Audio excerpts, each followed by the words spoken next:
So just a quick check-in with everyone. While he is getting the interior ready, I am doing some sound deadening with these handy little tiles, I guess. Peel off back. I am basically putting them about an inch from, you see these holes here, that's, let me focus in.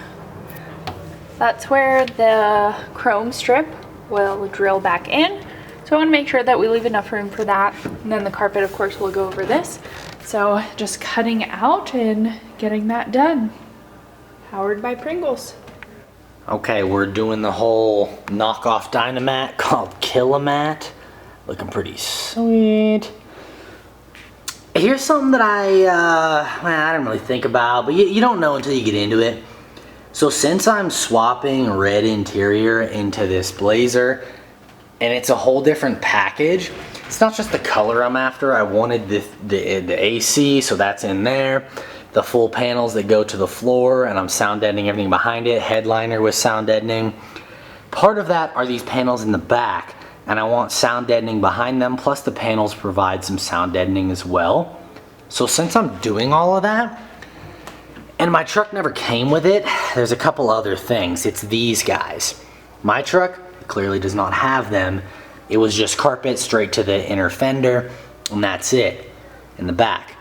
Now there's going to be a panel that runs along here, but you need some support or some bracing for the panel. So that's all of these guys that I'm putting in. And luckily they're just, they're bolt in, I think they're 7/32. They are 7/32, little self-tapping screws, but you gotta measure the holes, and I'm drilling them out with a bit on my drill. And then I'm putting in these guys for bracing behind the interior panel. So something that you gotta think about.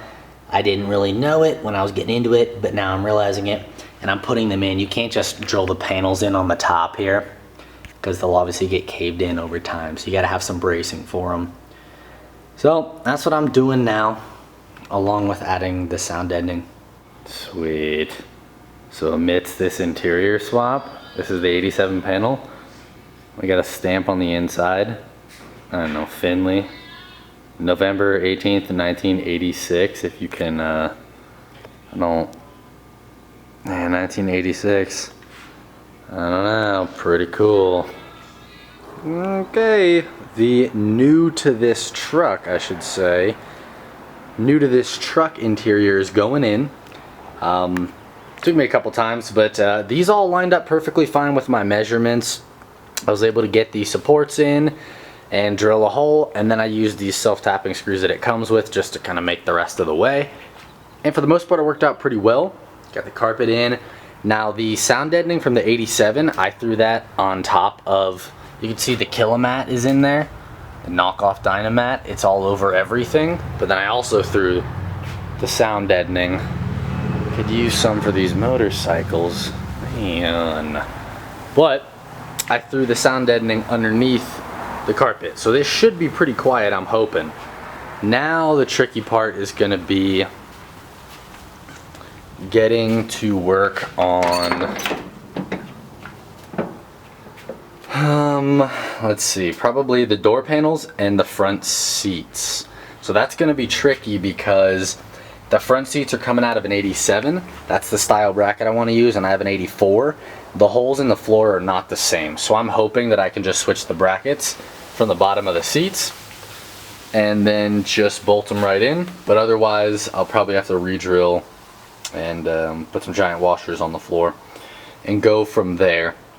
But I also need to finish cutting this guy out for my shifter. So as you can see, I just did a couple down cuts in the floor, and the 5-speed fits fine, and it shifts through all gears, but it's got a little boot that kind of goes like right around there, and I need to chop off the corner of this. That's my plan anyways. I'll chop off this up lip right here, and then just give myself some room there. And I'm not reusing the plastic piece that goes on here, but if I ever want to, I'll still have 3 mounting holes for it. I could move this all back. Maybe that's the better way to go. Might do that, or I might chop. We'll see, because the transfer case needs to be adjusted since the transmission moved back maybe a ½ an inch. So we'll get into that stuff. Truck is coming back together, got all the carpet and the insulation back in, seat belts are up. I already drilled the holes for the seats, I just got to put them in. Doing the door panels right now, and just be careful.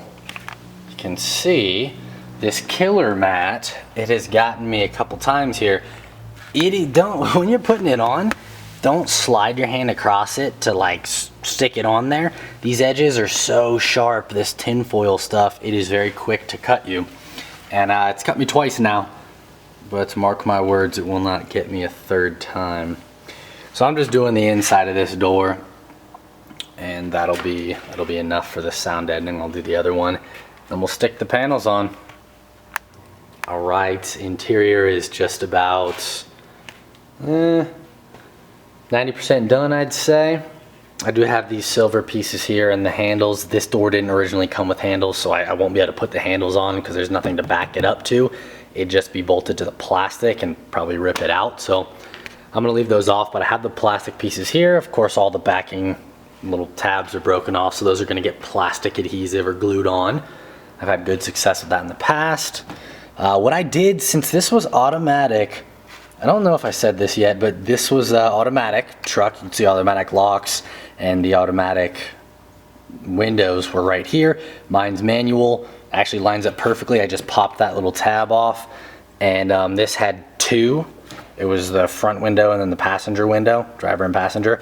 So it was a bit larger than it typically would be on the passenger side. This circle chrome for the handle covers up the entire hole because it was only one. This was a two-piece, so there's a little bit of a gap there. But it's okay, can't tell too much. Got the seats in. So this is an 84 truck. These seats are out of an 87. The brackets do not line up at the bottom here. They're not the same at all.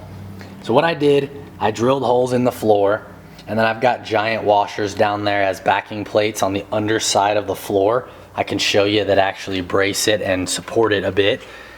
So these are all in, the interior's in the back. That looks pretty good. I haven't put the back seat in yet. I still don't have a headliner. I have it, but I'm not gonna put it in right now. I like it the way it looks with the black. I really just need the dash. I've got the stick in for the 5-speed swap, and the transfer case is hanging out there. I don't have any boots on those yet, but I will put those on at some point.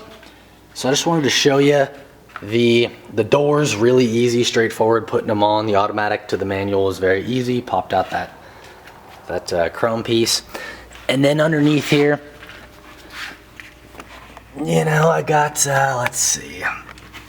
Man, I really should have a light here, but I don't have one on me. This is the bolt going through to my seat, and then there's a couple washers to increase the surface area that it's got pressure against, rather than just this little sheet metal. So we'll see if that actually starts cracking, and I may need to weld something a lot bigger to it, but that's the idea. Okay, we are getting there. Got the dash back on, got the whatever bezel for the instrument cluster. Radio's back in, haven't put that little piece on. I did get the glove box over there put in. So that's just about it. I got a couple other things here. This video might be a little out of order that I need to do, but I think the painting and all the interior sound deadening and the swap is pretty much all done. Just about. And that's about it. That is basically a wrap for the sound deadening, the interior swap, and the painting. The last pieces of the dash are in. Radio's rewired, it works. Got my lights working. So I'm gonna finish the video up with that.